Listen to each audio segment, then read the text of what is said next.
pagsugod sa flood control project sa Barangay Tipolo, Mandawi City, direklamo sa mga residente. Kay namiligro kuno ang ilang dapit, kay anam-anam nang nakankan ang yuta.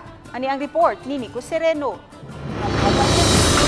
Itrabaho karon ni ining contractor ang dredging ug pagpalawom sa bahin sa Tipolo Creek. Naabta namo kaganiha ang ilang paghabwa sa napondo nga tubig aron hingpit nga kasugdan ang trabaho.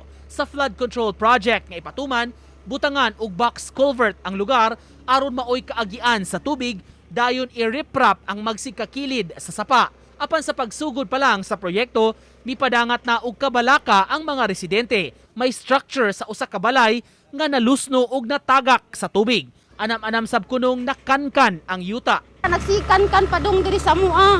Dapat unta ilagit unta ning giatiman sa wala pa mahugno ang balay. Nagsikab-kab ang bako nagsiuyog ang yuta padung nga ris.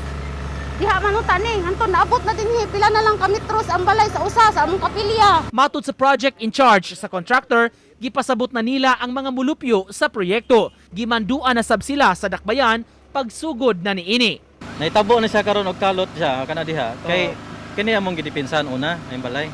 Okay. Apiki jud sa na di maugno. Sa sige na magdipinsa ni nabiyaan na po naman dire kay isag sana magdipinsa diha mao ra gyapon storya. Kay gusto na mo whole sa tanan ma-retrapan siya para dili mo lusno. Ubos sa maong proyekto may 21 ka mga balay nga hingpit nga maapektuhan o gikinahanglan nga ma-relocate. Matod sa mga residente, dunay mga girekomendar na nga yuta nga kabalhinan apan dili kuno affordable alang kanila. Pasabot hinuon sa contractor sa pagkakaron dili una hilabtan ang 21 ka balay. Maorgan namo sir, ma-relocate kay project sa gobyerno o pila o mangita mig bagi nga kon nga mangita mig bagi makairog ito mas labing maayo unta.